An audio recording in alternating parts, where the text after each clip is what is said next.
Isang mapagpalang umaga sa ating lahat, mga kasulid rock, mula sa The Solid Rock Morning Devotion. Isang kagalakan na muli tayo ay makapagbulay-bulay sa salita ng Panginoon sa umagang ito. Mga ilang minutong pagbubulay-bulay ng mga salita ng Panginoon upang papurihan at sambahin ang ating Panginoong Hesukristo.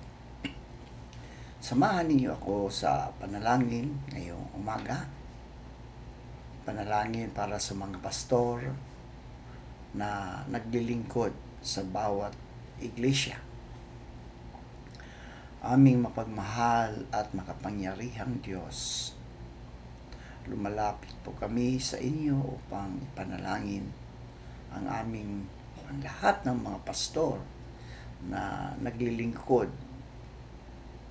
sa iba't ibang simbahan.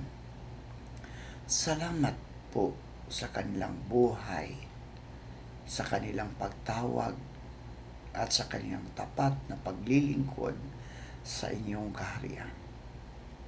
Panginoon, bigyan po sila ng karunungan at kaalaman sa pangangaral ng iyong salita.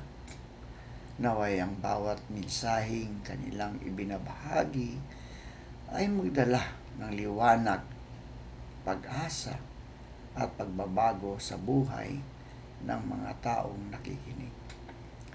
Palakasin mo po sila sa gitna ng pagod, pagsubok at mga responsibilidad sa ministeryo. Bigyan mo rin po sila ng malusog na katawan, malinis na kalooban at matatag na pananampalataya upang patuloy silang makapaglingkod ng may katapatan at sigasig. Panginoon, ingatan mo po ang kanilang mga pamilya.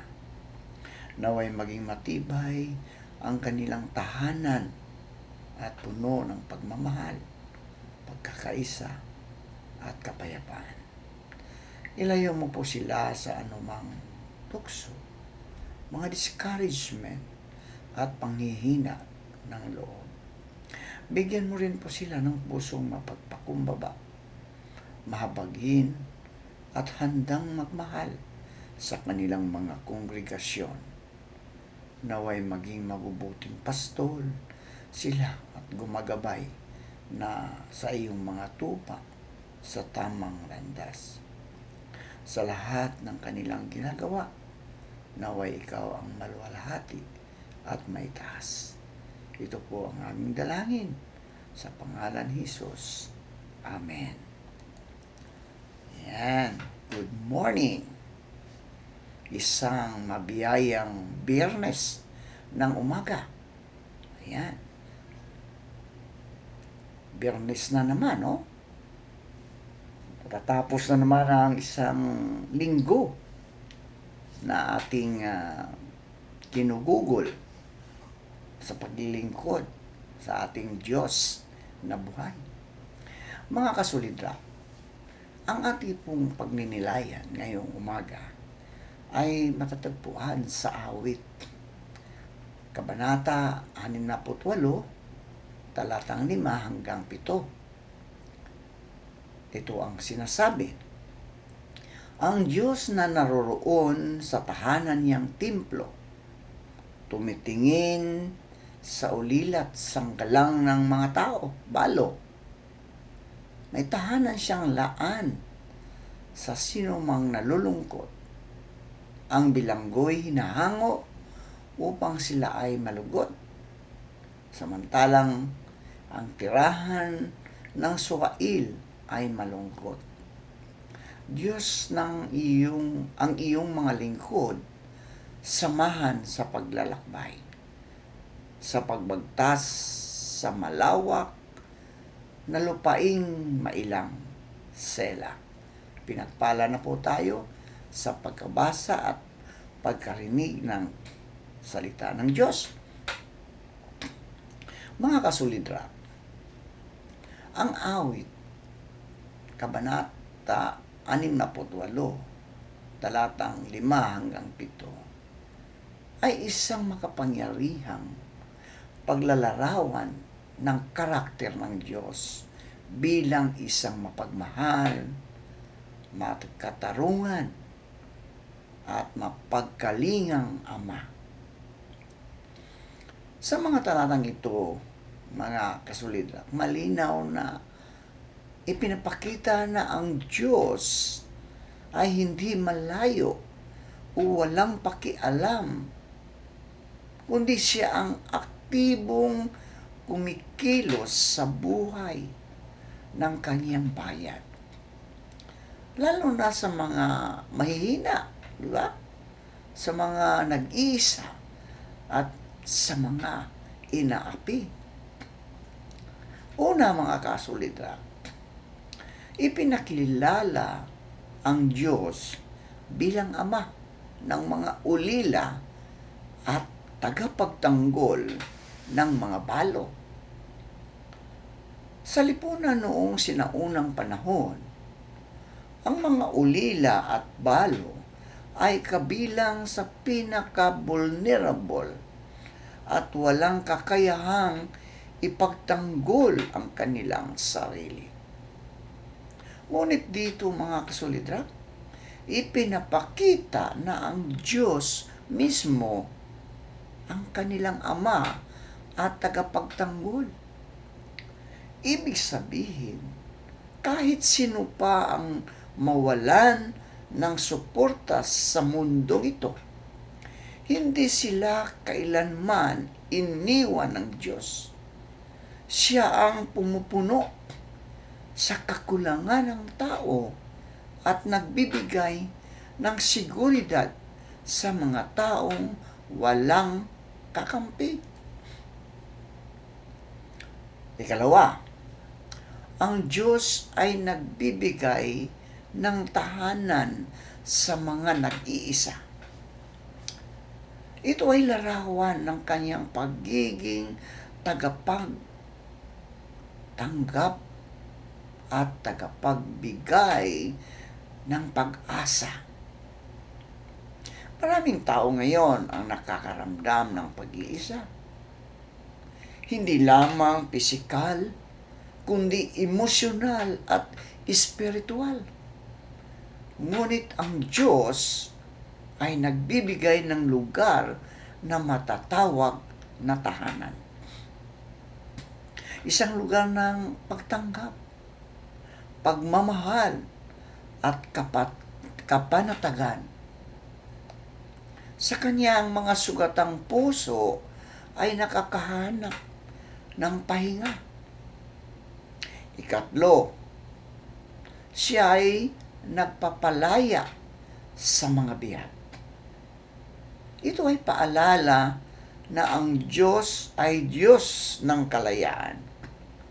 Hindi lamang pisikal na pagkakabilanggo ang tinutukoy dito, kundi pati ang mga bihag ng kasalanan. Takot, addiction, trauma, at mabigat na nakaraan.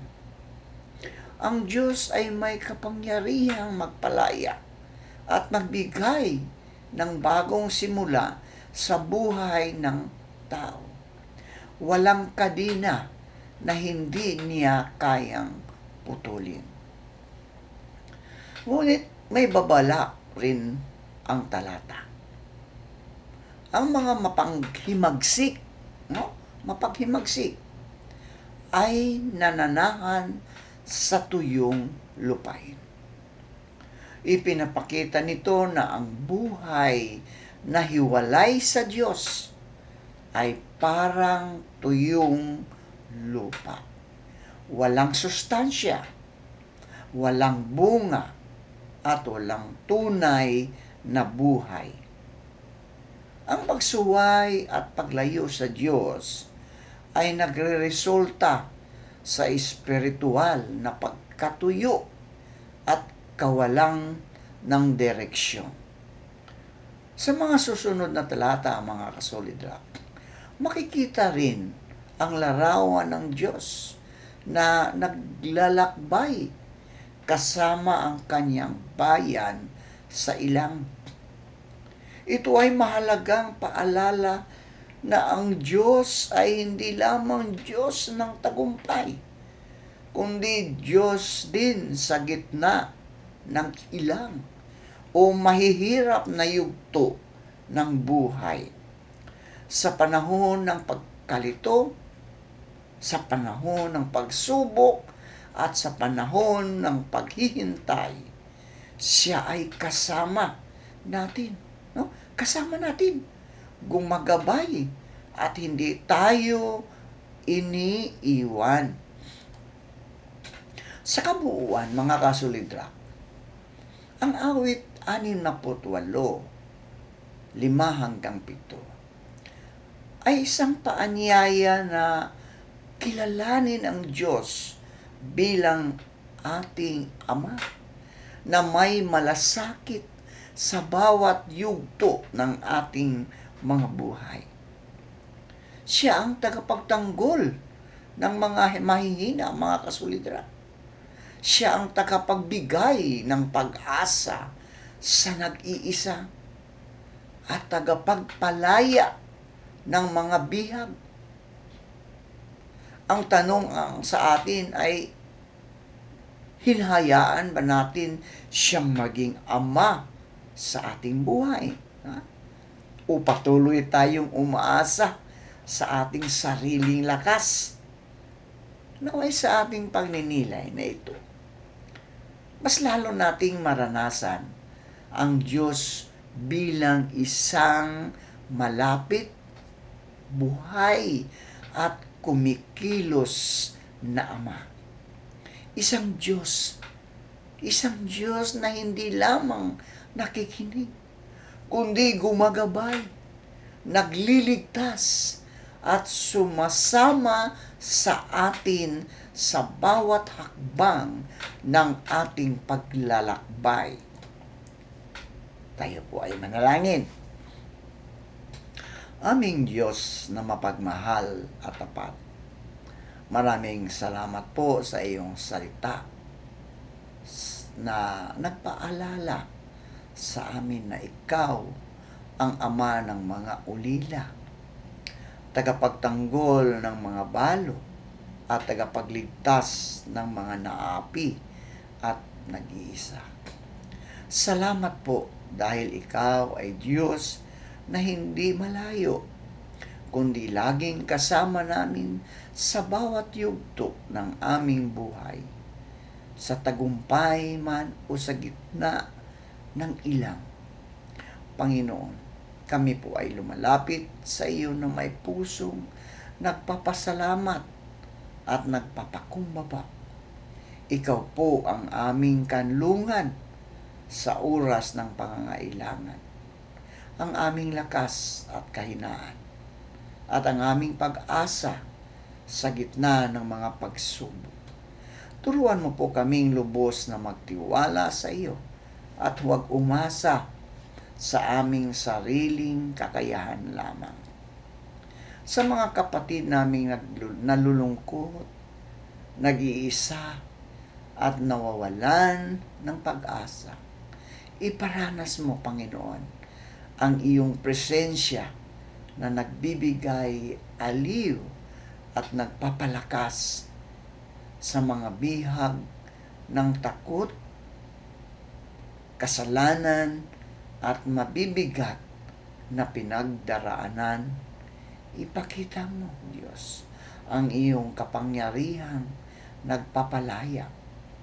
Gabayan mo po kami na mamuhay ng may pananampalataya, katapatan, at kababaang loob, upang sa lahat ng aming ginagawa ay ikaw ang maluwalhati. Ito po ang aming panalangin sa pangalan ni Jesus. Amen at amen.